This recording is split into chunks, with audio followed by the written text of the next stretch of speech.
크신 하나님 아버지, 오늘 밤에도 함께 하심을 인하여 감사합니다. 하나님, 우리의 찬양 중에 거하시는 요 하나님, 이 시간에도 함께하여 주셔서 주님께 예배하고 주님께 나아가는 시간 되게 하여 주시옵소서. 감사하며 예수님 이름으로 기도합니다. 아멘.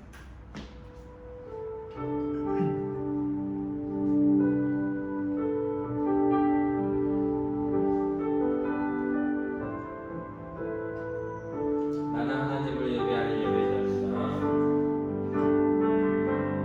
나는 하나님을 예배하는 예배자입니다.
성실하신 그 사랑 사랑할 때 꺾지 않으시는 사랑할 때 꺾지 않으시는 더정하는 그 눈물을 끄지 않는 더정하는 그 눈물을 끄지 않는 그 사랑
하나님 아버지의 그 사랑은 그 세상의 어떤 모습으로도 끊을 수가 없습니다.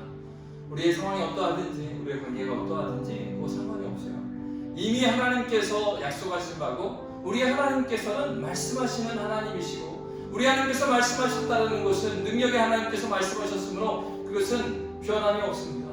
하나님은 여전히 그곳에 계시고 여전히 우리를 기다리고 계시고 여전히 우리가 무릎 꿇는 자리에 눈물을 흘리는 그 자리에 주께서 함께 계십니다. 그저 우리가 인지되지 않은 것으로 말미암아서 우리가 하나님과 가까이 하지 않는 것 때문에 마치 하나님이 없는 것처럼 우리가 그렇게 생각하는 것이죠. 그리고 사단이 우리를 그렇게 넘어지게 하고 있는 것입니다. 이 시간에 기도하실 때 하나님, 살아계신 하나님, 어제에 신실하신 하나님, 지금도 변치 않고 나를 눈동자와 같이 지켜보시는 하나님, 이 시간에 함께 해달라고 하나님께서 인도하는 시간이 될 수 있도록 하나님께서 인도해달라고 이 시간에 함께 기도하도록 하겠습니다. 살아계신 아버지 하나님, 주님을 인하여 감사합니다. 아버지 우리가 예수 이름으로 함께 모였습니다.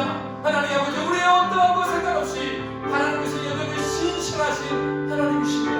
아버지 상황에 어떠한 것 상관없이 하나님 여전히 그곳에 계신 하나님이십니다.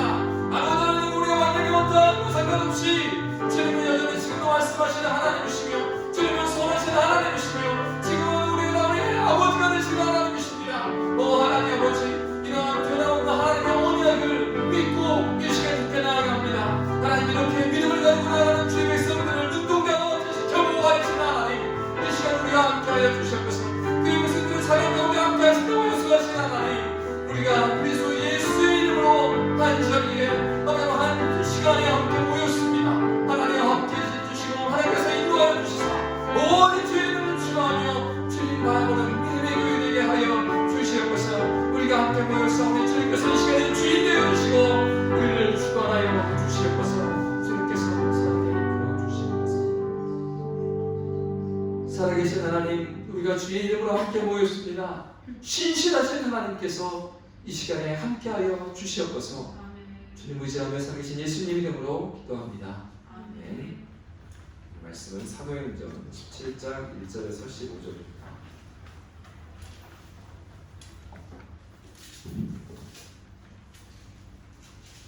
사도행전 17장 1절에서 15절입니다. 제가 가지고 있는 성경은 신약성경 217쪽. 사도행전 17장 1절에서 15절입니다. 자, 읽어보겠습니다. 그들이 암비볼리와 아볼로니아로 다녀가 데살로니가에 이르니 거기 유대인의 회당이 있는지라. 바울이 자기의 관례대로 그들에게로 들어가서 새 안식일에 성경을 가지고 강론하며 뜻을 풀어 그리스도가 해를 받고 존재 가운데에서 다시 살아나야 할 것을 증언하고 이르되 내가 너희에게 전하는 이 예수가 곧 그리스도라 하니 그 중에 어떤 사람 곧 경건한 헬라인의 큰 무리와 적지 않은 기부인도 권함을 받고 바울과 실라를 따르나 그러나 유대인들은 시기하여 저자의 어떤 불량한 사람들을 데리고 때를 지어 성을 소동하게 하여 야손의 집에 침입하여 그들을 백성에게 끌어내려고 찾았으나 발견하지 못함에 야손과 몇 형제들을 끌고 읍장들 앞에 가서 소리질러 이르되 저들을 어지럽게 하던 이 사람들이 여기로 이르매 야손이 그들을 맞아들였도다. 이 사람들이 다 가이사의 명을 거역하여 말하되 다른 임금 곧 예수라 하는 이가 있다 하더이다 하니 무리와 읍장들이 이 말을 듣고 소동하여 야손과 그 나머지 사람들에게 보석금을 받고 놓아주니라.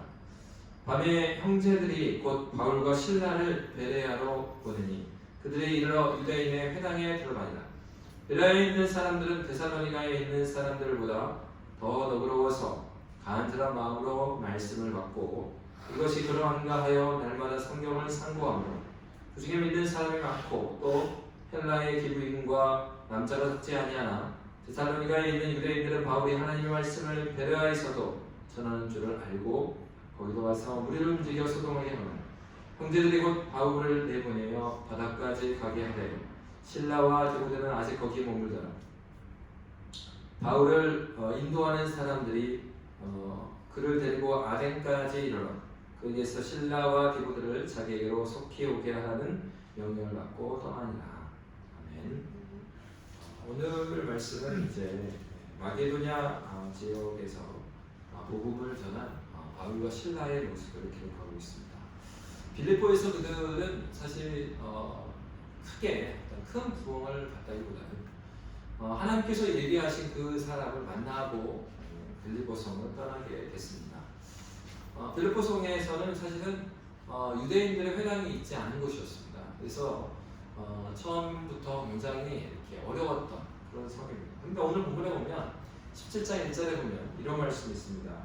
그들이 암비볼리와 아볼로니아로 다녀가 데살로니가에 이르니 거기 유대인의 회당이 있다라고 성경은 기록하고 있습니다. 여러분, 사실 우리가 그런 얘기 하지 않습니까? 교회에서 복음 전도를 하면 사실 모든 사람이 다 그리스도가 필요하지 않습니까? 그리고 복음 필요하고 그렇기 때문에 오늘 본문에 보면 왜 그러면 암비볼리와 아볼로니아는 그냥 지나가는가? 이것은 사실 바울과 실라가 복음에 있어서 암비볼리와 아볼로니아 사람들은 중요하지 않기 때문이 아닙니다. 또는 그 요나처럼 그 니느웨 사람들이 원수이기 때문에 우리나라 사람들 그러잖아요. 일본 하면은 그리스도인들 안에서도 그런 분들이 있어요. 민족적 감정이 아주 심해가지고 일본 하면은 다 죽이려고들 그러면서 거기에 무슨 선교사가 하냐? 그냥 냅두고 알아서 죽으라고 하더라. 이런 분들이 있는데 이제 복음의 정신이 아니고 오늘 본문에서도 바울과 실라가 어떤 민족적인 감정이 있어서 암비볼리와 또 아볼로니아를 그냥 다녀간 것은 아닙니다. 데살로니가라는 도시 자체가 어떤 그 특별하게 귀한 사람들이 모였다기보다는 그저 데살로니가라는 성 자체가 이 마게도니아에서 이제 그 수도 역할을 하는 성입니다. 왜 이렇게 전도형을 이렇게 했을까요? 그런 이유는 다른 것이 아닙니다. 오늘날도 마찬가지인데요. 아주 중요한 그 기업들도 마찬가지고 그렇지만 중요한 것은 한국에 어떤 영향을 미치려면 어디부터 시작해야 되겠어요? 저기 그 하동에서 출발을 해야 되네요. 그러니까 이거는 영향력의 문제예요. 그러니까 서울에서 무엇인가를 해야 문화적으로나 뭐 경제도 마찬가지고 무엇인가 서울에서 출발을 해야 전국에 다 영향을 미치는 거죠. 그러니까 왜 이렇게 하겠어요? 만약에 이런 사도들이 이 당시에 몇만 명이 됐다. 그러면 이렇게 안 했을 거예요. 그냥 진짜 지도를 보고 딱 해서 빠지지 않게 밀고 나가자. 쭉 갔을 겁니다. 근데 이제 그런 시대가 아니잖아요. 그리고 이렇게 파송한 선교사들이 이렇게 많은 시대도 아니고요.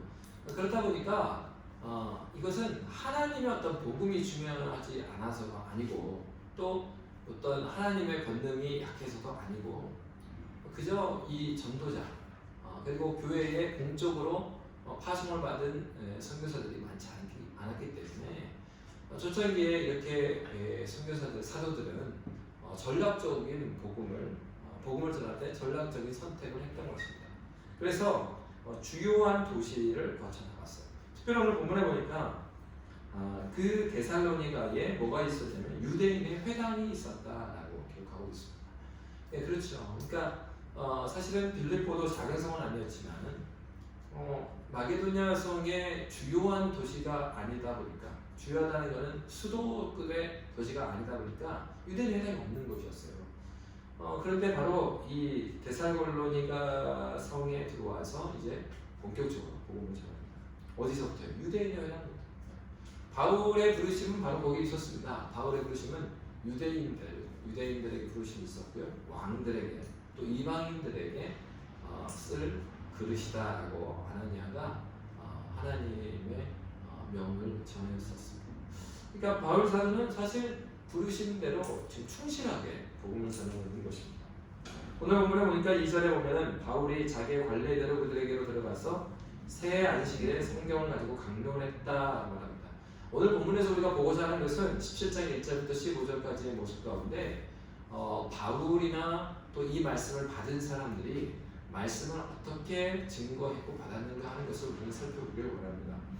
오늘 17장 2절은 데살로니가에서 바울이 새 안식일 3주 동안 계속해서 성경을 가지고 강론했다라고 하고 있습니다. 강론했어요. 여러분 어떤 참된 부흥과 그리고 복음이 증거될 때의 특징을 보면 참된 진리가 선포됩니다. 강단이 부패해버린 때에 집단적인 부흥은 없어요. 역사를 살펴보면 먼저 이 강단이 회복돼요. 얼마 전에도 말씀드렸지만 평양대국의 시작도 보면은 앞에 나가서 그 선교사부터 해가지고 회개하는 것들이 시점이 됐던 거예요. 그러니까 그러면서 회개 운동이 일어나고 뭘 찾겠어요? 회개하면서 하나님의 진리의 말씀을 찾는 거죠. 그럼 여러분 진리가 선포되면 어떤 일이 일어납니까? 구약 성경에서 보면요 포로기 시대에 학사 에스라가 말씀을 전했을 때 숫자가 늘어난 게 아니었어요. 숫자가 줄어듭니다. 바른 진리를 선포하니까 숫자가 줄어들어요. 그거 왜 그렇습니까? 이방 사람과 혼인했던 그 사람들이 회개하고 돌아오니까 돌려보내죠. 자기 집으로 이방인들. 그러면서 정결케 하는 일이 일어나죠. 그 숫자로는요 막 확 부흥했는가? 그렇지 않아요.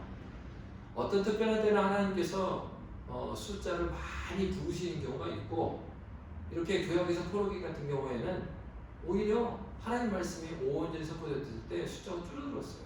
그러니까 우리가 교회를 바라볼 때 우리 인간적인 눈으로 숫자를 가지고 부흥했다, 부흥하지 않았다는 건 굉장히 초등학생 같은 생각을 갖고 있는 거죠. 오늘 설명해 보면은 바울이 복음을 전했을 때의 방식은 성경을 가지고 강론했던 방식이었어요. 또 유대인들에게 왜 이렇게 했을까요? 유대인들이니까. 유대인들 여기서 성경은 무슨 성경이에요? 신약 성경의 시대가 아닙니까? 구약 성경을 말합니다. 유대인들도 인정하는 하나님의 말씀을 강론했어요. 그럼 무엇이라고 강론했을까요? 3절에 보니까 뜻을 풀어 그리스도가 해를 받고 죽은 자 가운데서 다시 살아나야 할 것을 증언했다라고 말합니다. 그러니까요, 복음 전도라는 것은 다른 것이 아니에요. 바로 너희가 찾는 구원자 메시아가 너희가 믿는 성경에 이렇게 메시아를 증거하고 있는데 너희가 그걸 인정하지 않느냐? 그 메시아가 이 예수인 거다. 요 얘기를 하는 것이 복음인 것입니다. 그러니까 오늘날도 복음을 전할 때 다른 게 아니에요. 교회 가자, 뭐 좋은 게 있으니까 가자, 그런 게 아니고 복음을 전하는 것은 바로 이 인생에 있어서 문제가 있지 않냐, 그 문제를 해결할 수 있는 유일한 분은 그리스도 예수뿐이다. 그리고 그 근본은 네 문제, 네가 문제를 생각하는 그 문제보다 더 이면에 더 큰 문제가 있는데 그런 문제가 너한테 반복적에서 일어나지 않냐. 반복적에서 왜 일어나는 줄 아냐? 그럼 죄라는 문제다. 진지하게 생각해. 그리고 이 죄라는 문제를 해결하지 않는 이상 너에게 나타나는 그 증상으로서 관계의 문제, 또 경제적인 문제, 이 문제는 끊이지 않는 것이다. 그러니까 네 삶에 있어서 인생의 어떤 탈출구를 찾고자 하면 그리스도 예수를 만나지 않고는 그 문제가 해결되지 않아요. 왜냐하면 죄는 사실은 너 이전에도 수많은 인류가 죄를 지며 살아왔고 그 죄의 문제를 누구나 해결할 수 없다. 유일하게 그 문제를 해결하신 분은 그리스도 예수신데 그러면 왜 예수가 이 죄를 해결하는 줄 아느냐? 창세기부터 가는 거죠. 하나님께서 원래 그렇게 죄를 만드신 분이 아니시다. 하나님께서 우리를 보시기에 심히 좋았더라 하는 존재로 만듭니다. 선한 존재로 만들었으나 인간의 불순종으로 말미암아 한 사람이 죄를 범하였음에 모든 사람이 사망에 이르게 되는 그 일이 아담으로부터 이미 시작된 것이다. 모든 사람이 죽어서 태어나는 거다. 그리고 그것의 증상으로서 지금 나타나는 네가 겪는 수많은 좌절과 혼란이 있는 것이고 그 문제를 때문에 예수 그리스도께서 인간이 되셔서 그 죄를 짊어지신 것이다. 왜 그러냐? 사람이 죄를 지었기 때문에 사람이 그 죄를 갚아야 되는 것이 마땅한 이치이다. 그래서 하나님이신 그분이 사람으로 오신 것. 왜? 사람 중에 그것을 해결할 수 있는 사람은 없습니까? 모두가 죄인이다. 어떻게 해결하냐? 바로 그리스도 예수께서 인간의 몸을 입고 참 하나님이시면서 참 사람이 되셔서 그 죄 문제를 사람이 하나님의 선하심을 망가뜨려버린 그 사람의 책임을 사람이신 예수께서 그것을 짊어지심으로 말미암아 이제 우리가 죄에서 해방되게 된 것이다. 다만 네가 이 예수 그리스도를 믿느냐 믿지 않느냐의 문제가 남아있다. 그리고 하나님께서는 선하시고 여전히 너무 그의 자녀들을 사랑하셔서 나를 보내서 지금 너에게 이 복음을 증거하고 있는 것이다. 지금 이 일이 너와 지금 이 대화를 나누는 것이 갑자기 우연히 일어나는 그 일이라고 믿을지 모르겠지만 과학에서도 우연히 반복되는 그것은 필연이다. 하나님의 필연 가운데서 네가 깨닫지 못하는, 네가 생각하는 수많은 우연 가운데 하나님의 사랑이 있었고 그것은 필연이 되어서 지금 나와 같은 사람, 예수 사랑을 몰랐으나 이제는 그리스도 예수의 사랑을 알고 내 죄를 회개하고 그 예수께 온전히 붙들린 바 된 삶을 살아가는 이 삶이 있다. 너도 그런 삶을 살았으면 좋겠다. 지금 바울 사도는 동족들에게 이 얘기를 하고 있는 거예요. 갑자기 알지 못하는 유명한 사람이 나타나서 기적을 일으키고 사람들을 막 이렇게 끌고 가다가 어느 날 죽었더라 하는 것이 아니라 바로 그분이 그저 어떤 사람이 죽은 게 아니라 그분이 하나님이시고 그분이 메시아이고 그게 참 사람이고 바로 그 복음을 증거하는 거예요. 뭐에 근거해서? 성경을 풀어서. 여러분 그렇기 때문에 신앙생활이 바르게 되고 복음이 전해지는 곳마다 어떤 일이 일어납니까? 성경이 사는 거예요. 내가 신앙이 좁아졌다라는 건요 하나님의 말씀을 듣고 싶어요. 그리고 성경을 찾게 됩니다. 여러분 그렇기 때문에 정말로 교회가 교회되고 새롭게 되는 일들을 경험하는 교회마다 나타나는 동일한 현상은 무엇인 줄 아세요? 하나님께서 세우신 설교자를 통해서 증거된 그 말씀을 반복해서 듣는 일이 일어나요. 여러분 사랑의 교회도 마찬가지고요. 열린 교회도 마찬가지고요. 한국의 이름 들어본 큰 교회들은 다 그렇습니다. 큰 교회에서 다 이렇게 부패했습니까? 아니요. 물론 한때는 하나님께 쓰셨으나 그 지도자가 쓰러지고 넘어지는 경우도 있겠죠. 그렇다고 해서 그 넘어진 지도자가 증거한 하나님의 말씀 모두 땅에 버려지는 것입니까? 그렇지 않아요. 하나님께서 한 목자, 하나님의 참 사랑을 경험한 사람을 먼저 부르셨어요. 그리고 그를 통하여서 하나님의 진리의 말씀에 강단에서 증거되게 하시고, 그리고 그 말씀을 예배 현장 가운데 하나님 말씀으로 받은 그 그리스도를 통해서 하나님께서 어떤 일을 행하십니까? 참으로 죄와 사망에서 해결되는 것이 무엇인지를 그 공채 보여주시는 거예요. 한 사람의 변화된 그 모습을 통하여서 교회를 변화시키시고 다시 한번 말씀을 사모하는 마음을 허락해 주셔요. 근데 여러분, 타락한 인생들은 어떻게 대하겠습니까? 그 말씀을 하나님의 말씀으로 받지 않습니다. 오늘 본문에 보면 이 데살로니가의 사람들은 굉장히 악한 사람들이었어요. 4절에 보니까 말씀을 전하고 나니까 어떤 사람들이 모이게 됐습니까? 그 중에 어떤 사람과 경건한 헬라인의 큰 무리가 그를 따랐고, 적지 않은 비부인도 권함을 받고 벌과 신라를 따랐습니다. 그런데 5절에 보면 그러나 유대인들은 시기하여 저자의 어떤 불량한 사람들을 데리고 때를 지어 성을 소동하게 하여 야손의 집에 침입하여 그들을 백성에게 끌어내리고 찾았으나 발견하지 못했다. 여러분, 시기하고 있는, 여러분의 자연적인 성품에서 시기하는 거나 불평하는 거, 이것이 자연스럽다고 생각하는 것은 큰 오산입니다. 이거 어떤 사람이 하는 거예요? 그리스도에서 복음을 만나지 못한 사람이 하는 거예요. 지금 하나님 말씀이 선포되고 있습니다. 유대인들이 기다렸던 분은 누구십니까? 메시아입니다. 그 메시아가 오셔서 메시아를 증거했고, 그리고 메시아를 만난 그 제자들이 메시아를 선포하고 있는데 이에 대해서 시기가 났다고요. 그럼 뭐 한 것입니까? 종교라는 이름으로 지도자의 자리에 있고, 종교라는 이름으로 유대교라는 그곳에 속해 있지만 그들이 했던 것은 뭐겠어요? 자기 바운더리, 어장 관리한 거예요. 자기 바운더리 관리한. 그러니까 나를 지지하고 나와 같은 사람들이 많아진 것을 즐거워하는 사람들이지, 하나님 나라의 융성함을 기뻐했던 사람들이 아니라는 것입니다. 그리고 오늘날도 우리 신앙생활을 돌이켜봐야 합니다. 여러분, 이 세상에도 그런 얘기를 하지 않습니까? 금묵자흑이다. 근주자적이고 금묵자흑. 적색을 가까이 하면 빨개지고요, 흑색을 가까이 하면, 묵을 가까이 하면 까매져요. 사람들은요, 자기에게 편한 사람과 자기에게 익숙한 사람과 모이게 되어 있습니다. 아무리 목사하고 뭐 해도 그래도 자기하고 맞고 그런 사람들이 편하지, 특히 안 맞는 사람이 편하겠어요? 그렇지는 않죠. 그러나 교회라는 것은 그렇게 교제하면 안 되거든요.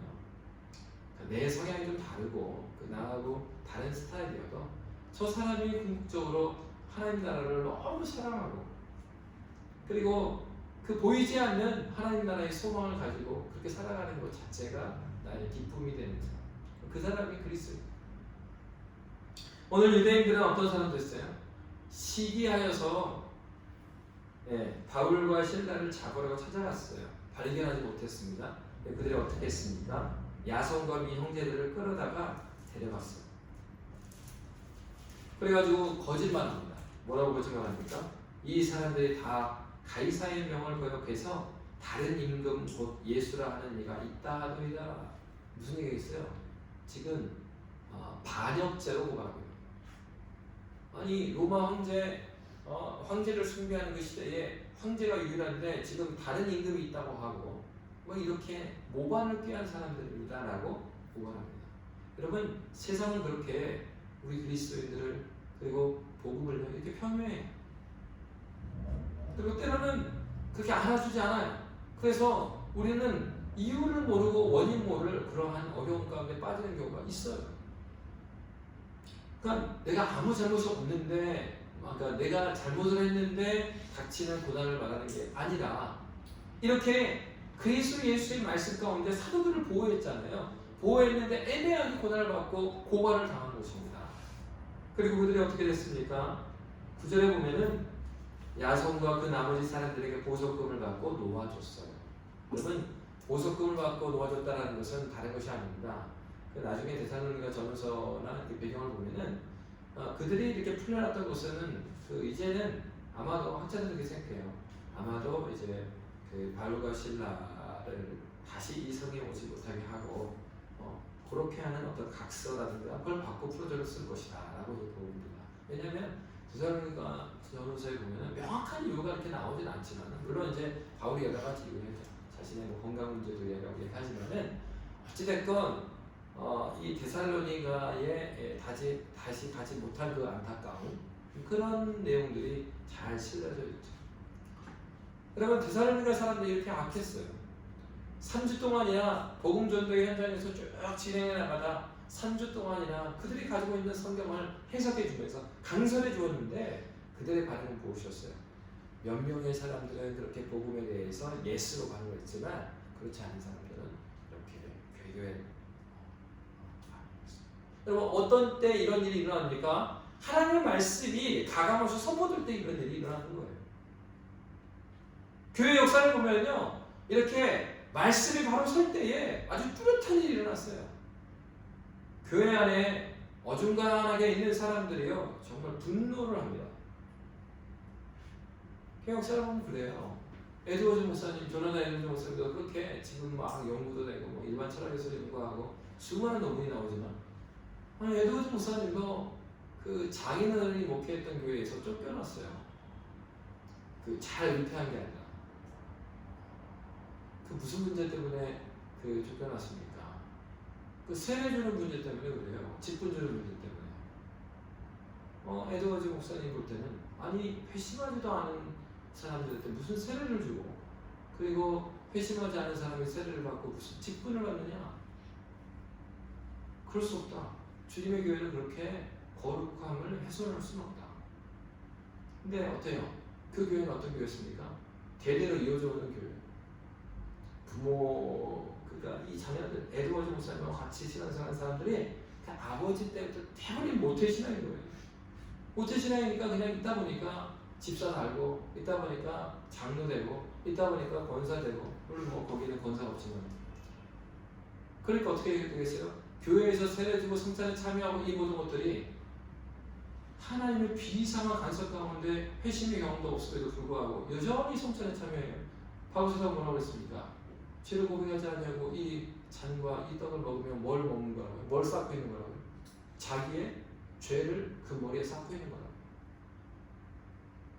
하나님의 분명한 말씀이 있음에도 불구하고 교회가 그렇게 타락해져 있는, 그러나 누구도 그걸 타락했다고 생각하지 않아요. 정상이라고 생각하는 거예요. 너무 비정상인데 원래 우리 교회는 그랬습니다라는 게 노세프턴 교회의 모습이었어요. 그 교회는 나중에 엄격한 입장을 취했던 에드워즈 목사님을 쫓아냅니다. 그렇게 존경받고 그렇게 뛰어난 학자였던 목사님입니다. 말씀을 그렇게 선포했음에도 불구하고 그런 일입니다.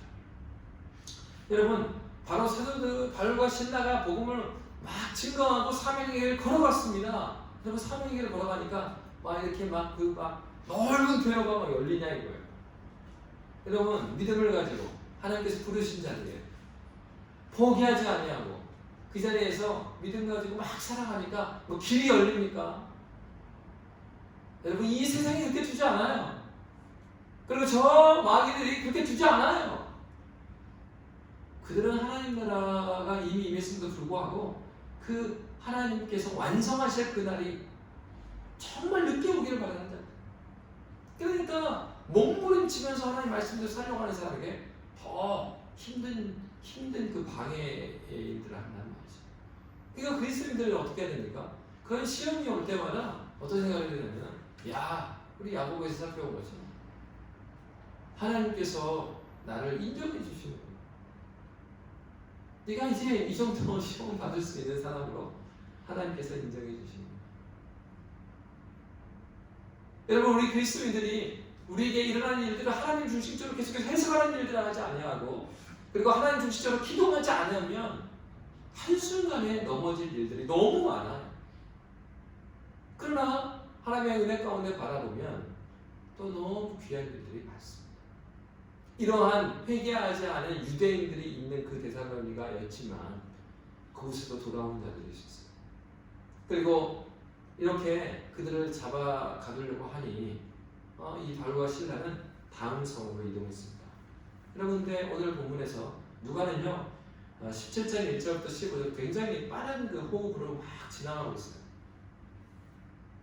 10절부터 15절은 베레아 사람들에서 나옵니다. 근데 데살로니가 사람들과 베레아 사람들이 굉장히 대조적으로 육안을 그리고 있어요. 오늘 본문에 보니까 11절에 보면은 여기도 이제 유대인의 회당이 있었어요. 10절에 보면 밤에 형제들과 광과 신라를 베레아로 보내니 그들이 이르러 유대인의 회당에 들어간다. 11절에 베레아에 있는 사람들은 데살로니가에 있는 사람들보다 더 너그러워서 간절한 마음으로 말씀을 받고 이것이 그러한가 하여 날마다 성경을 상고했다. 여러분 베레아 사람들은 오늘 보면 데살로니가에 있는 사람들보다 더 너그러웠다라고 말하고 있습니다. 이 더 너그럽다는 얘기는 우리 예전에 보면 개혁한가에는 더 신사적이어서 이렇게 되어 있거든요. 이 단어는요 다른 단어가 아니에요. 이게 너그러웠다는 것은 하나님 말씀에 있어서 더 간절한 마음으로 편견 없이 받아들였다 이런 말입니다. 너그럽다는 건 편견을 갖고 있지 않아요. 그러니까 하나님 말씀에 들어가면 복음이 들어가면 막 튕겨내는 사람이 있잖아요. 그런 게 아니라 이 베레아 사람들은 복음이 증거되니까 편견 없이 그 말씀을 그대로 받아들이면서 어떻게 하고 있어요? 그들이 간절한 마음으로 말씀을 받고 그런 다음에 이것이 그러한가 하여 날마다 성경을 상고합니다. 여러분 신앙이 성장이라는 것은요 바로 이러한 태도가 필요해요. 신앙은요 그냥 막 생각하는 게 아니에요. 말씀을 상고함이 필요해요. 여러분 목회자가 목회를 대충 하게 되는 이유가 뭐냐면은 설교도 대충 하고 성경 공부 준비도 대충 하게 되는 이유가 뭔지 아세요? 대충 하는 교인들이 있으니까 그래요. 대충해요. 누구도 성경을 상고하고 묻지를 않아. 질문을 하지 않고 목사가 긴장되게 만들어주잖아. 이상한 방법으로 긴장하게 해서 목회자를 엉뚱한 짓을 해갖고 긴장하게 만들고. 그게 아니라 교회가 성장한다는 건요 아주 어떤 뛰어난 목사 한 명이 교회를 크게 만들어 놓느냐 그렇지 않아요. 아주 그 이름 있고 존경받는 목사님이 목회하시는 교회를 가보면요 그곳의 장로님들 그리고 그곳의 지도자들 성도들이 굉장히 성숙해 있습니다. 그래서 그런 교회들의 특징에 보면은 그런 말을 해요. 성도들이 그래요. 야, 이 교회에 가서는 무슨 장로를 고사하고 구역장 하나도 못하겠다. 어떻게 하냐 저거. 여러분 교회는 그런 곳이 돼야죠 사실. 그렇지 않겠어요? 세례 하나를 받아도 그냥 엉뚱하게 그냥 딱 받는 게 아니라 내가 뭘 믿고 있고 그리고 내가 그렇다면은 어떠한 부르심 가운데 있는 사람이고 최소한 이건 알아야 돼. 세례 받았는데 세례 어떻게 받게 됐어요? 그 무사님 그게요 제가요 군대에서 되게 배고팠거든요. 어쩌다가 그냥 받았어요. 그러면 어떻게 세례를 받으셨어요? 세례 받으셨으면 그러면 복음에 대해서 잘 아시겠네요. 어떻게 알아요? 그냥 받으라고 해서 받았어요. 안 받고 싶었는데 난 지금도 내가 예수님 믿는지 모르겠어요. 그러면 되겠습니까? 그러면은 삼위 하나님의 이름으로 거짓말하는 거죠. 세례를 준 목사도 거짓말하고 그리고 그 받은 사람도 함께 거짓말치고 그 교회가 꾸준히 성찬을 했으면 성찬 때마다 죄를 머리에 계속 쌓고 있고 같이 목사와 성도들이 함께. 그런데 여러분 아주 훌륭한 그런 교회입니다. 훌륭한 성도들이 있습니다. 이 베레아 사람들이 상고했다는 것은 그 얘기인 거예요. 여러분 주일 말씀을 하나님 말씀 듣고 제가 말씀드리는 거는 제 설교를 다시 들어라 그런 차원에서 말씀드리는 건 아니에요. 이게 말씀 들어야죠. 들어야 되는데 단순히 제 설교기 때문에 말씀드리는 게 아니라 교회 학교도 마찬가지죠. 하나님께서 세우신 설교자가 그들을 위해서 준비했고 기도한 그리고 연구한 하나님의 말씀이 선포했으면 그 말씀을 상고하고 곱씹는 데서 무엇이 나옵니까? 제가 지난번에 성경예배 강의 12주를 하는데 되게 감사했어요. 어떤 면에서 감사했냐면은 강의 준비를 제가 하죠. 그럼 강의를 합니다. 강의 1시간 정도 강의를 하고 나면 그 다음부터 쉐어링을 또 1시간 했어요. 1시간 쉐어링 하다가 보면은 제가 생각하지 못했던 것들을 이제 그런 측면에서 또 우리 시청자들이 보시고 또 내가 생각지 못했던 질문을 또 던져서 강의하는 사람으로 말미암아서 다음 주에 기도하면서 들고 떨리는 마음으로 설 수 있도록 해주시고 그러니까 뭐겠어요? 더 준비 제대로 되는 거예요. 베레아 사람들이 이렇게 하나님의 말씀을 듣고 그것을 상고했다라는 것은 그것이 정말 그러한가? 한편으로 보면요, 이렇게 좀 까다로운 눈으로 보면 정말 까다롭고 쉬운 사람들이 아니었어요. 그렇지만 바로 하나님 말씀을 그렇게 상고하고 다시 한번 그 말씀 정말 그런가? 하고 말씀을 보았을 때 하나님께서 그들에게 은혜를 내려주세요. 12절에 보면은 그 중에 믿는 사람이 많고 또 헬라의 기브인과 남자가 적지 아니하였다라고 누가는 기록하고 있습니다. 여러분 다른 것이 아니에요. 부흥은 다른 데서 오잖아요. 여러분 부흥이라는 것은요 결국은 하나님의 비상한 간섭 가운데 일어난 일인데 그 일 가운데 그 전조는 하나님의 말씀에 대한 간절한 갈망함이 있습니다. 그리고 갈망함만 있고 구호만 있는 게 아니라 그 하나님의 말씀을 봐요. 그 말씀을 읽고요. 그 말씀이 무슨 말씀인가? 제가 열린교회 청년에 있을 때부터 저 17년 동안 있었으니까 근데요 대부분의 목사님 나온 책들은 제가 설교로 다 들었던 거예요. 그런데 다시 그것을 책으로 나와서 공부를 할 때 다시 공부를 하잖아요. 그럼 깜짝깜짝 놀랄 때가 많습니다. 그러면 책만 보는 게 아니라 목사님 설교도 다시 들어요. 옛날 거를 다시 들어보면 그때 목사님 내가 설교 들었을 때는 벌써 10년 전이고 그랬으니까 그때는 몰랐는데 목사님의 한 문장이 한 권의 책이었구나. 그런 걸 나중에 발견합니다. 여러분 정말 성도들이 부흥을 원하고 삶의 변화를 원한다면 하나님의 말씀을 붙들고 몸부림치고요 정말 그 말씀을 가지고 싸워나가면요 순식간에 교회가 변해나가요. 상고한다. 정말 그 말씀이 그러한가? 여러분 정말 그 말씀이 그런지 여러분의 삶 가운데 상고하고 있습니까? 그래 주일날 예배 시간 그때 예배 시간에 누가 다 안 듣습니까? 다 듣잖아요. 그 시간뿐만 아니라 여러분의 삶 가운데서 그 말씀이 정말로 내 삶에 살아있는가? 그거 묻고 있냐 이거예요. 정말 그 말씀이 정말인가? 그 말씀이 그러한가? 여러분의 삶 가운데서 그 말씀 가지고 몸부림치고 있냐 이거예요. 돈 걱정으로, 자녀 걱정으로, 걱정으로 몸부림치라는 게 아니고 성경에서 말하는 게 무엇입니까? 말씀을 가지고 몸부림치라는 거예요. 왜 몸부림치는데 삶의 자리에 말씀이 사라져 버렸어요? 몸부림치는데 그 직원들 데리고는 몸부림치는데 왜 말씀 가지고는 몸부림치지 않습니까? 자녀의 문제를 몸부림치는데 왜 하나님 앞에서 몸부림치지 않아요? 여러분 하나님 앞에서 그 모든 것들을 내어놓고 기도하고 몸부림칠 때에 하나님께서요 잘하게 해주시는 거예요. 여기서 태권도를 그 딸아이가 한국에서 했어요. 태권도는 여기서 한 번 또는 두 번 할 돈이면 한국에서는 한 달 동안 매일 가거든요. 도통 이 태권도를 할 수가 있어야죠.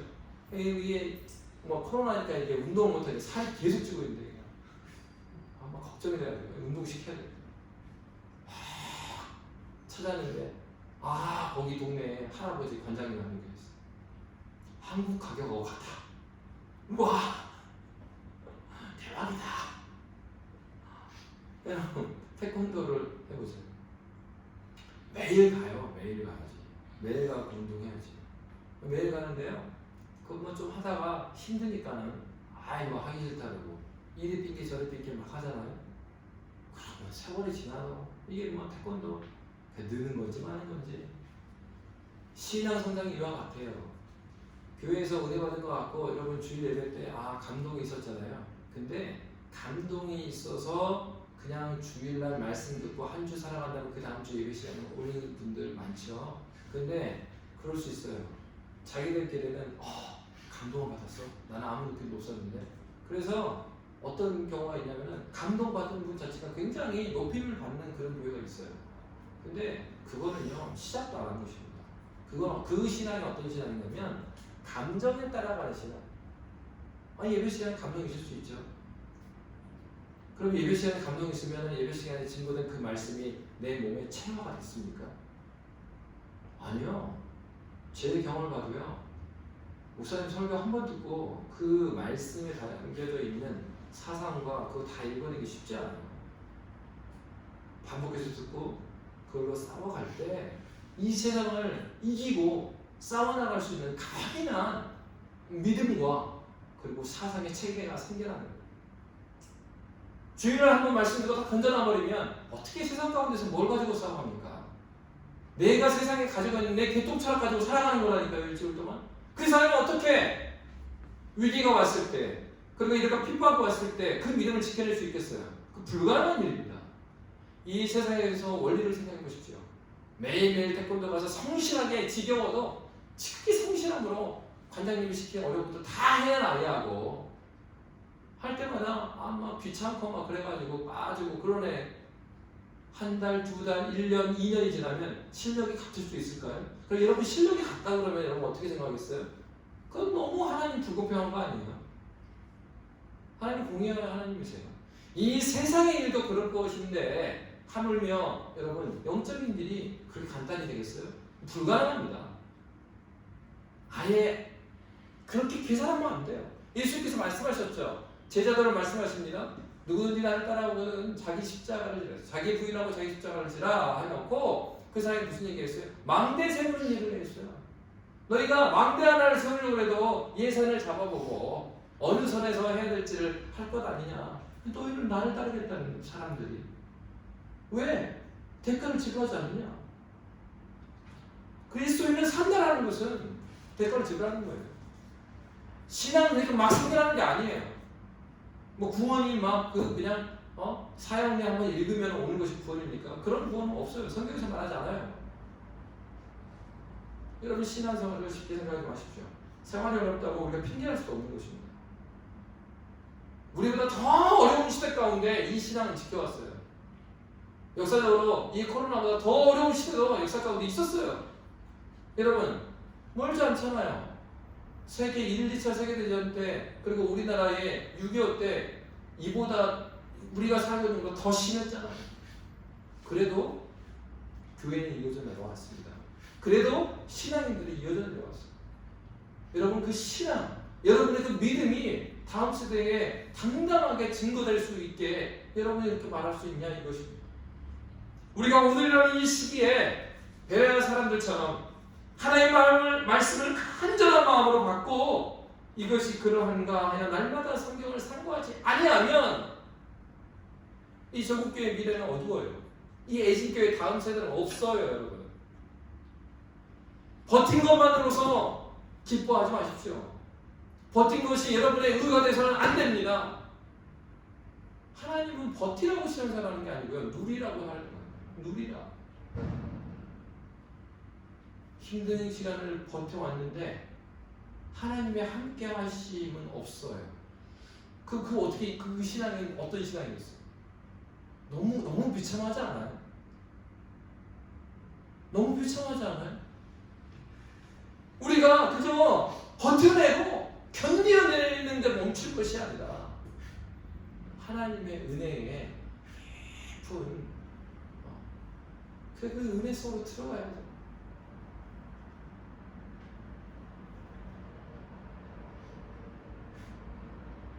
하나님께서 주시는 은혜가 너무나 귀하고 세상이 줄 수 없는 평안을 우리에게 주신 그 평안이 우리에게 있어야 되지 않겠습니까? 여러분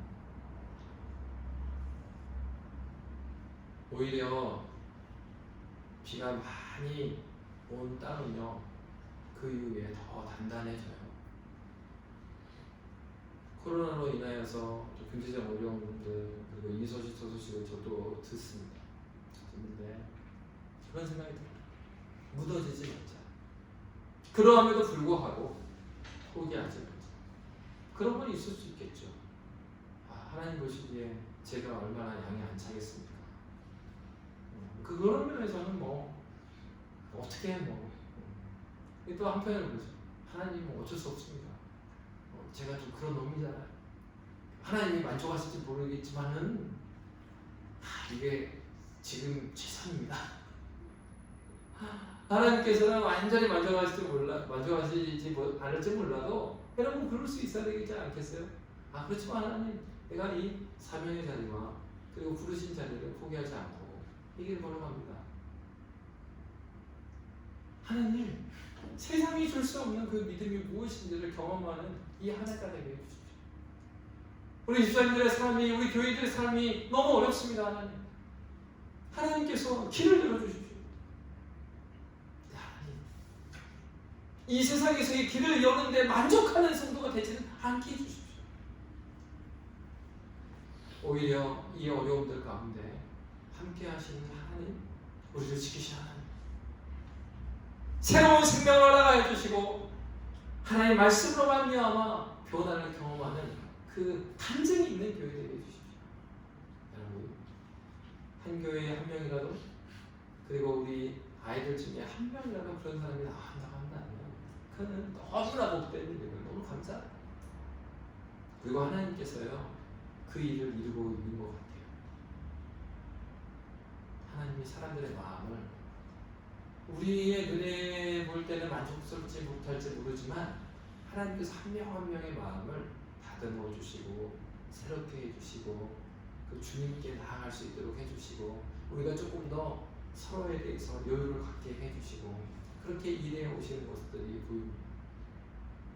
왜 그렇겠습니까? 하나님은 저기 죽어 계시는 분이 아니기 때문에 십자가에서 죽으셨지만 그는 다시 살아나셨습니다.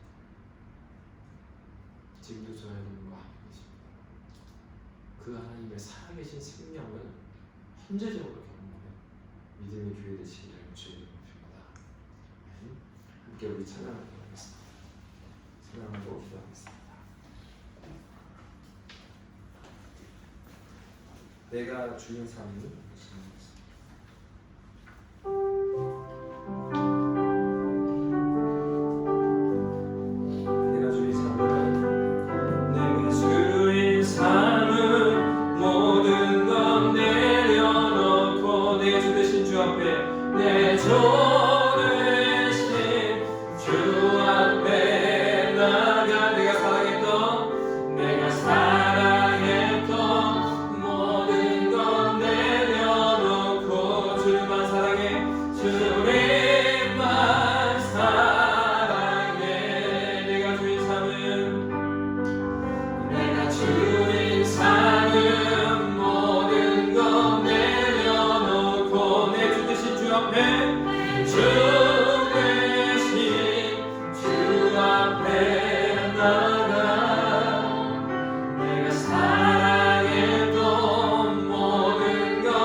우리가 주님께 알지 못하였던 것들, 먼저 우리가 하나님과의 관계의 시간들을 다시 한번 새롭게 했으면 좋겠어요.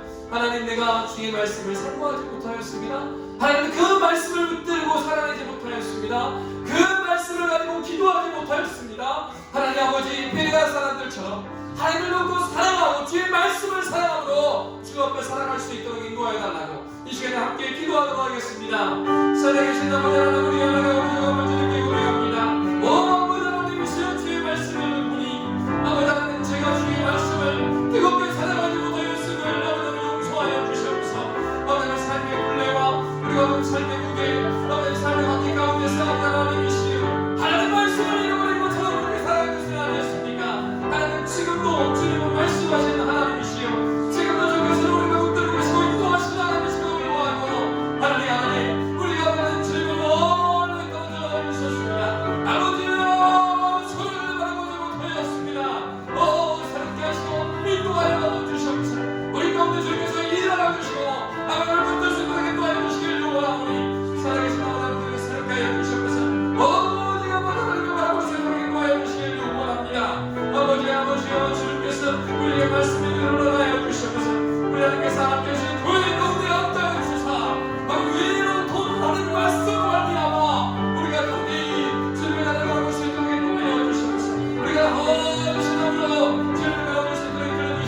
서정원 목사님, 그리고 박진수 전사님, 안세우 전사님이 있습니다. 하나님 세우신 설교자들을 통과된 주의 말씀이 하나님 가감없이 선포되게 하시고, 그 말씀을 받은 자들은 그 말씀이 정말 그러한가 하며 그 말씀을 상고하며 삶 가운데서 그 말씀을 가지고 살아낼 수 있도록 우리 회중을 위하여서 설교자를 위해서 기도해 주시고요.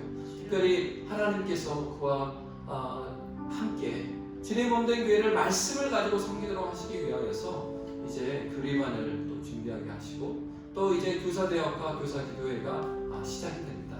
하나님, 우리 교사들이 다시 한번 이 교사대학을 통하여서 정말 교사가 누구이고 하나님께서 왜 우리를 그 자리에 부르셨는지를 다시 한번 회복하고 새로운 마음을 가지고 영혼들을 생겨나갈 수 있도록 하나님께서 인도하여 달라고 우리 설교자들과 우리 교사들과 그리고 또 이 교리반 공부에 참석할 사람들과 그리고 우리 회중들을 위하여서 이 시간에 함께 기도하도록 하겠습니다. 살아계신 아버지 하나님, 주의 이름을 인하여 감사합니다.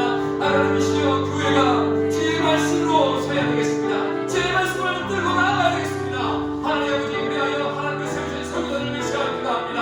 아버지 하나님이시여, 이 성경 강단 하나님께서 들으시고 인도하여 주시길 바랍니다. 우리 성도들과 함께 하시고 인도하여 주셨어요. 주의 말씀이 선포될 때에 하나님의 영혼들의 심령을 사롭게 하여 주시고, 아버지 하나님이시여, 우리 세우신 우리 서정원 목사님과 함께 해주시길 바랍니다.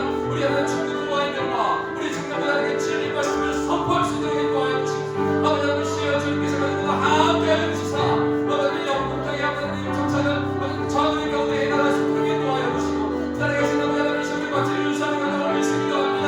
하나님 말씀을 감당하는 마음으로 아버지 하나님이시여, 그들의 정말로 주님 무릎을 꿇고 주여 앞에 나아가고 있습니다. 우리 수리사님들은 영원한 주님을 바라볼 수 있도록 인도하시고, 그래서 함께 해주시는 말이야마 모든 일을 수행되가 지금 주시도록 인도하여 주시고, 살아계신 하나님 주님을 의뢰합니다. 주님을 의지합니다.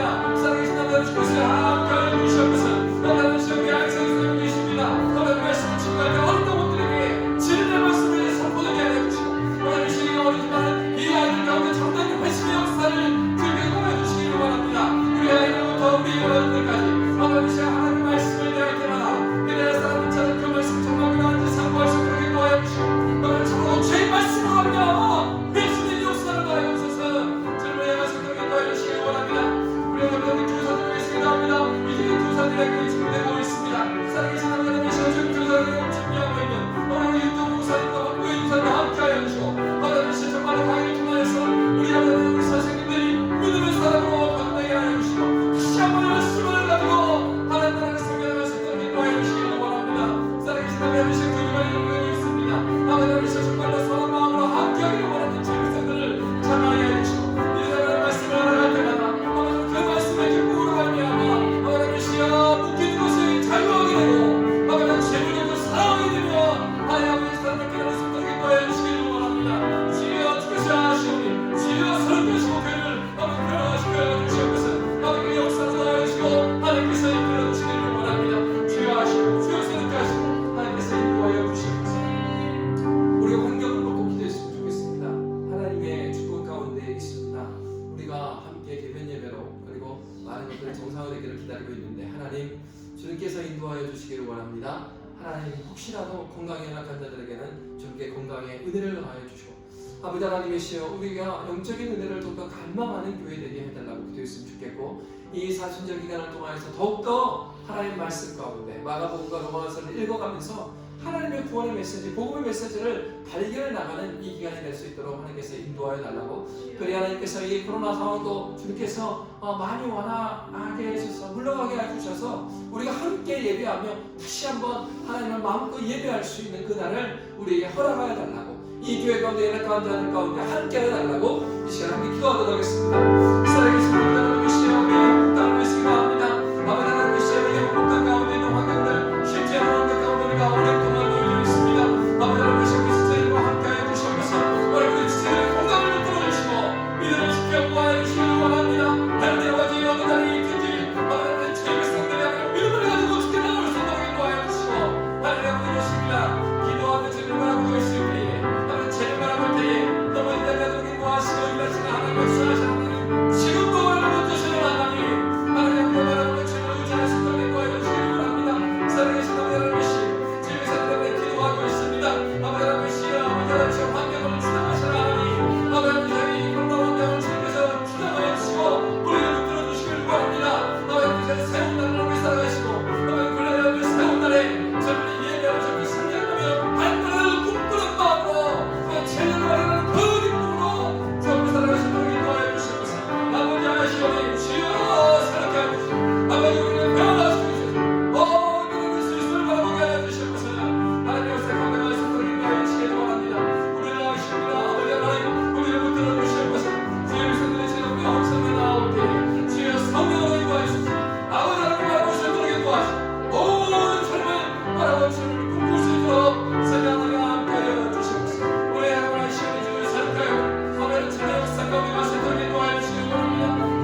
우리 조국교회를 위해서 기도해 주시고요. 우리 한국에 돌아가는 우리 지체들을 위해서 기도해 주시고요. 그래서 하나님 한국에서 정말 조국교회를 주님께서 강단을 붙들어 주셔서 교회가 정말 진리의 말씀이 선포되는 강단들로 주님께서 채워달라고 그렇게 기도해 주시고, 우리의 자녀들 또 우리 지체들이 한국가에 있는데 하나님 그곳에서도 정말 주님 앞에서 살아갈 수 있는 믿음을 저들에게 허락하여 주시고, 하나님 방황한 사람 혹시 있습니까? 그들 가운데 우리에게 연결의 끈을 허락하여 주셨는데 우리가 그들의 안부를 물으며 그들의 신앙이 다시 한번 하나님께 세워지도록 하나님 우리를 선한 복의 통로로 주님께서 사용해달라고 했으면 좋겠고, 특별히 우리 조국교회에 우리 선교사님들 위해서 됐으면 좋겠습니다. 선교사님들이 누구보다도 어려운 시절입니다. 그래서 코로나로 인하여서 입국을 하지 못하고 비자가 나오지 못해서 한국에 오랫동안 체류하시고 계시는 선교사님들이 너무 많아요. 하나님 이 한국 교회가 파송했던 우리 선교사님들 한국에 들어가 있는 분들이 많고, 또 어떤 분들은 소식을 보니까 생활이 되지 않으니까 배달이나 할 수 있는 일이 많지 않으니까 정말 어려운 가운데 생활을 유지해 나가고 있습니다. 우리 선교사님들 주님께서 붙들어 달라고, 한국에 있는 우리 선교사님들 소망 잃지 아니하고 그리고 하나님 길을 열어주셔서 하나님 정말로 선교의 현장 가운데 돌아갈 수 있는 그런 길도 열어주시고, 하나님께서 붙들어 주셔서 이 한국교회와 이 조국교회와 우리 선교사님들이 정말 믿음의 싸움을 싸워나갈 수 있도록 기도했으면 좋겠고요. 특별히 우리 애진교회 밑에 기도했으면 좋겠습니다. 우리가 선교지로 우리 양양한 선교사 모셔서 우리 광동으로 예배가 시작됐고, 또 저 위쪽에 선교지들이 있습니다. 하나님 세워주신 선교사님들 그리고 그들이 먹이고 있는 양들에게 은혜를 허락하여 주셔서 이 광동의 예배 가운데서 풍성한 은혜가 흘러넘치게 하시고 날로 그리스도의 진리의 말씀으로 세워지는 그런 예배 모임 될 수 있도록 하나님께서 인도하달라고, 이 시간에 조국교회와 우리 지체들 그리고 이 선교지를 위하여서 선교사님들을 위하여서 함께 기도하도록 하겠습니다. 살아계신 아버지 하나님이시여, 주님께서 세우신 교회를 위해서 기도합니다. 조국교회를 위해서 기도합니다. 하나님 아버지 주님께서 세우신 교회를 위하셨습니다. 모든 그리스도를 바라보게 하여 주시옵소서. 아버지 하나님 특별히 세우신 아버지 하나님 죄목자들을 위해서 기도합니다. 아버지 교회마다 소비자들을 위해서 기도합니다. 저들이 아버지 위해서 교회를 위해서 기도하고 있습니다. 저에게 물어주고 있습니다. 하나님 아버지 저들을 문으로 수고 인도하여 주시옵소서. 아버지 아버지 그렇게 인도하여 주시옵소서. 내 아버지 자녀들을 방황하게 하나님으로 인도하여 주시옵소서. 아버지 아버지 저희 저들을 마찬가지 수많은 교인들이 있습니다. 저들이 아버지 하나님이시여 그 현장 가운데 아버지 싸우다가 미련으로 살아가서 그렇게 인도하여 주시옵소서. 우리 아버지 선교사님들을 위해서 기도합니다. 아버지 한국교회 조국교회 우리 선교사님들 많은 지역에 있습니다. 그러나 아버지시여 선교들을 돌아다니는 다 우리 선교사님들이 있습니다. 많은 사람이 가다 보면 들어오시고 인도하여 주시옵소서. 모든 삶을 의지하는 삶을 수 있도록 인도하여 주시옵소서. 아버지 하나님 저들을 채워주시기를 바랍니다. 아버지 하나님이시여 주님께서 사랑과 가문을 안보이신 하나님, 아버지 저들을 들으시고 인도하여 주옵소서. 우리 성령 하나님이시고 하나님이시여 이 코로나에 다친 것도 거기 가운데서 하나님은 거기를 열어주셔서 아버지 거기를 열어줄 수 있도록 인도하여 주시고, 거기에 많은 전교회를 하나님 거기를 열어주셔서 아버지 조용히 하여 주시고 저를 조용히 하시옵소서. 우리 애진교회를 위해서 기도합니다. 우리 양양한 선교사님과 아버지 저희 광동의 예배를 위해서 기도합니다. 아버지 저녁에 복음이 아버지 왕성하게 일치 못하게 하여 주시고, 아버지 저 위에 가슴되어 있는 뒤에 보면 말씀들이 있습니다. 아버지 전에 선교사님들이 있습니다. 아버지 선언할 때에 아버지 보호자들을 인도하시고 저를 살아가서 들게 인도하여 주시옵소서. 아버지 하나님 특별사하시오니 치유도와주시고 우리를 도우시옵소서. 우리를 도와주시옵소서. 이 교회와 함께 하여 주시옵소서. 내가 너에게 삶을 다하여 주시고 주를 바라보게 하여 주시고 주님을 향하시고 인도하여 주시옵소서. 이 시간에 기도하실 때 마지막으로 함께 기도하십시다. 특별히 우리 어려운 지체들을 위해서 기도했으면 좋겠는데요. 이 항공당이 거의 이제 시위부터 하고 그러면 거의 뭐 2년여 간 어려운 가운데 있다 보니 우리 지체들에게도 경제적인 어려움이 있는 과정이 굉장히 많이 있습니다. 하나님께서 이 땅 가운데 하나님 정말로 이 시간이 오래될 때 정말 쉽지 않습니다. 먼저 우리 지체들의 마음을 주님께서 붙들어달라. 이 환경으로 말미암아서 마음까지 작아지는 그런 사람이 아니라, 우리 하나님은 그렇게 작은 하나님이 아니고 우리 하나님은 여전히 살아계신 하나님이시고 여전히 우리와 함께 하시는 하나님이신데 더 하나님을 붙들 수 있는 교회 되게 해주시고, 하나님 앞에 그렇게 주님을 바라보는 자들에게 하나님 은혜를 내려주시며 그들의 삶에 있어서의 경제적인 문제를 해결하여 주시고, 하나님 저희가 한꺼번에 붙들어 주셔서 저들이 그리스도의 땅에 살게 하셨다 고백할 수 있는 그런 믿음을, 그리고 이 땅 가운데 상원도 중에 풍성이도 함께 허락하여 주셔서 하나님 부족함이 없도록 하나님께서 붙잡아달라고 우리 지체들을 위하여서 함께 기도하시고 개인적으로 기도하고 기도하겠습니다. 기도하겠습니다. 이 살에 계신 하나님 주님을 의지합니다. 지혜와 주님 인도하여 주시옵소서.